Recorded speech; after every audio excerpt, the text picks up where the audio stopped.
Kaya makakapag-proceed na po kaya. Ako po si Renelyn Torres Rian Sales. Nasa 8 taong gulang. At kasalukuyan pong naninirahan sa Purok Masagana, Barangay Ransohan. Nanay naman, napaka Lungsod ng Lucena. likot ng puwit mo.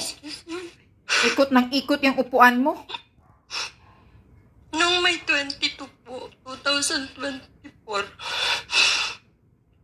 humigit kumulang po ng alas 3:15 ng madaling araw. Natutulog po kami nung dalawa kong apo sa aming bahay. Nagulat na lang po ako nang bigla pong lumagabong yung pintuan ko sa harap ng bahay ko. Na sa gabi po, yung ilaw ko po sa labas ng aking bahay, yung po ay magdamag na buhay. Pero nung narinig ko po na 4 hanggang 5 tadyak sa pinto ng bahay ko, nang nagmulat po yung mata ko, patay po yung ilaw. Tapos may nagpa-flashlight po dun sa labas ng aming bahay. Nang mabuksan po nila yung pintuan ko, sila po ay pumasok dun sa bahay ko at noon po ay bukas yung pinto ng kwarto ko. Umimik po sila ng pulis, pulis. Dapa. Kamay sa likod. Sabay tanong po ng habang nakatutok yung baril sa akin. Tinatanong po nila si Jonathan kung nasaan. Sabi ko po ay nasa trabaho. Nung lumabas po sila dun sa pinto ng aking kwarto,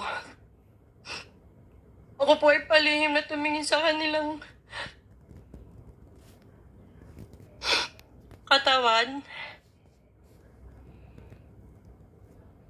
Nung bumalik po sila dun sa kwarto ko, ako pinakaupo na. Pinaslight po nila yung aking mukha. Tinanong po uli nila kung nasaan si Jonathan. Sabi ko po ay nasa trabaho. Saan daw po nagtatrabaho? Sabi ko po sa Laguna. Ang pinagtataka ko po, bakit po sila pumasok ng bahay ko nang wala pong waran o wala pong abiso sa akin? Ang sumid lang po sa isip ko, nagsalaysay po ako dito sa Kongreso noong May 22. Nangyari po ay May 24. Yun po ang nalalaman ko lamang na dahilan kaya po ako ay pinasok ang bahay nang walang paalam sa akin. Nung naramdaman ko pong wala ng tao dun sa labas ng bahay namin, pinilit ko pong buhatin yung 2 kong apo na 1 siyam na taon at 1 8 taon. Habang nangangatal po yung katawan ko, tumakbo po ako sa bahay ng nanay. Kaya pag naaalala ko po yung nangyari, ako po ay takot na takot pa rin hanggang ngayon.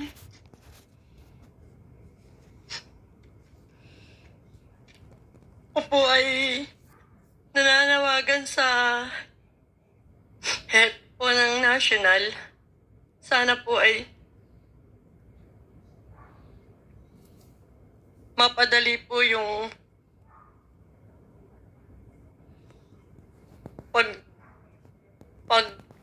pag-alam po kung bakit po pinasok yung bahay ko. Hanggang ngayon po talaga ako po ay takot na takot pa rin. Kukwento ko po sa inyo, ayaw na po kong payagan ng mga anak ko pumunta dito ngayon. Pero gusto ko lang po talagang magkwento sa inyo na ganun po yung nangyari sa akin. Sinabi ko na lang po sa mga anak ko na itutuloy ko at ang sasabihin ko lang naman po ay yung katotohanan. Yun lang po at salamat. Congressman I think Congressman JJ, this is not only a direct attack on them but a direct attack to us. Dahil po they wanted to obstruct yung ating pong ginagawang investigasyon, and by doing that ay yung fear factor that they wanted to employ upon you for you not to attend on this hearing. And for that, it is really an attack to this institution. And that's why Congressman JJ Suarez, Yes. you want to proceed? Mr. Chair, you know, I've been a congressman for 4 years, 5 years now. And previous to my position, you know, my parents also became representatives of the district that they used to represent. And I think this is the first time lang that I can recall na may ganitong pangyayari.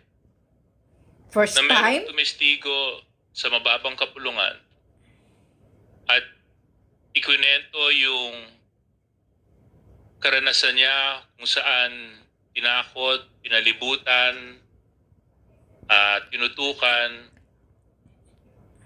At pagkatapos nun, ng kanyang pagsisiwalat ng katotohanan, 2 days after the fact, it happens again.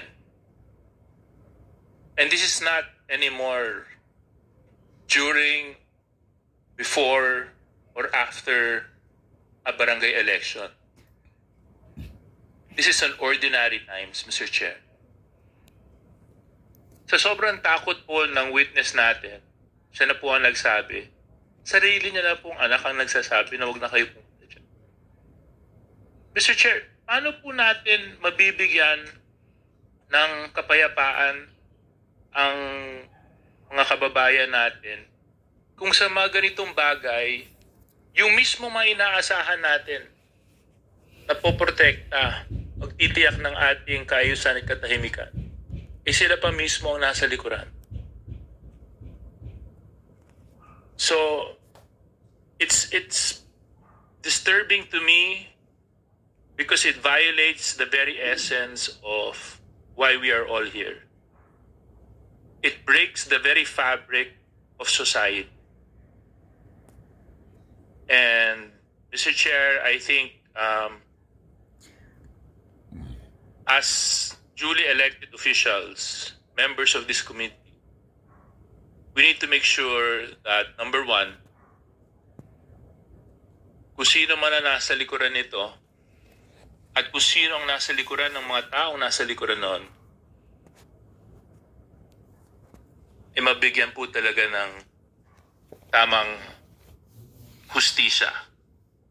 Pangalawa, yung mga magwi-witness dito sa atin, whatever committee, may this serve as a lesson to us all that they need to be protected. Yeah, That bigyan they nila ng need to be, protection imbis ng given ample security. support. Dahil napakahirap po ng ginagawa nila, nahaharap sila dito sa ating committee in front of the millions of Filipinos who are viewing us either through TV or Facebook. Malalaman kung sino sila, malalaman kung ano nangyari sa kanila. Dapat siguro, masiguro din natin na nabibigyan natin sila ng tamang seguridad. Ang nakakalungkot po ay yung inaasahan po nating dapat magbigay sa kanila ng tamang seguridad ay sila pa po yung gumawa nun. Deputy Speaker, kasi dun sa report that was submitted to this committee, identified yung 8 policemen. They were identified, na-identify po to, siguro tanungin natin ang Quezon, yung COP or yung chief of police ng you are the acting chief ngayon, ikaw yung hepe ngayon ng Quezon? Yes, sir. Pero na-relieve din po ako, sir, nung May 24 dahil po sa insidente na yan, sir. Dahil sa insidente ito na na-relieve ka? Yes, sir. At itong 8 ito na-identify na sila talaga ang pumasok doon sa bahay ni Mrs. Rian Sales? Yes, sir. Kami na rin po ng aking investigador, sir, ang personal na nagtulong na pag-iimbestiga kasi, sir. How are these people been identified? Through sa CCTV, sir. So nakita talaga sa CCTV na pumasok sila sa bahay? No, sir. Doon po, sir, nung pagpunta nila sa Barangay Bara, at based po sa statement ni Ma'am Renilyn, at saka po, sir, doon sa pagbalik nila sa police station. Nasaan na itong 8 ito? Nakakulong po, sir, ngayon. So ngayon nakakulong sila? Yes, sir. And I think it is important on this hearing that I think we need to have a motion to invite these 8 that perpetrated that. Yeah, yan. Yan nga eh. Yan ang nakakalungkot. Sa Marcos administration talaga na to, dito nyo nakikita na bakit marami ng pulis na mga abusado. Bakit nyo ginagawa ang mga ganitong kagaguhan, mga sir? Ha? Na mahuhuli din naman kayo eh. Ha? Nilalagay nyo sa yung trabaho ninyo, sa risky yung trabaho ninyo. Bakit kasi gumagawa kayo ng mga ganitong bagay? Ano ba talaga ang gusto ninyong palabasin? Bakit nagiging salot kayong pulis? Imbis na kayo ang magproprotekta sa mga taong bayan na para magkaroon sila ng safety, pero kayo pa ang kinakatatakutan ngayon eh. Kayo na ang kinatatakutan ngayon ng mga taong bayan dahil kung ano-anong mga kagaguhang gagawin ninyo. Nakakatakot na talaga kayo. Kaya wala nang naniniwala yung sinasabi ng spokesperson ninyong babae na pulis na bumababa yung kriminalidad, bumababa ng ilang percentage yung kriminalidad sa Pilipinas. Kasinungalingan po yan. Panluloko po yan. Ayan nga, sa mga investigasyon sa Senado at sa Congress, karamihan puro kademonyuhan ng mga pulis. Karamihan pulis yung may mga atraso eh. Paano mo niya sabi na bumababa yung kriminalidad? Nakakatakot na kasi kayo eh. Marami na talaga ngayong taong bayan na takot na sa mga pulis na wala na ulit, bumalik na ulit yung kadiliman noong panahon na ang mga taong bayan ay takot nang lumapit na humingi ng tulong sa mga pulis. Dahil ang pulis din mismo, hindi naman lahat, ang gagawa ng kagaguhan sa kanila. Nakakaawa kayo eh. Kasi ang akala ninyo makalusot kayo, hindi kasi ninyo malulusutan ito eh. Pagdating ng panahon, mahuhuli pa rin kayo, sinisira ninyo yung trabaho ninyo. Maging matino na lang sana kayo mga pulis. Para maayos yung background ninyo. Nawawala na tuloy yung dignidad ng mga kapulisan ngayon. Nadadama yung mga mababait na pulis.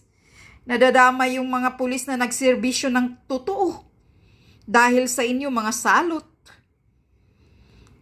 Bakit kasi ganito kayo ka mga abusado eh?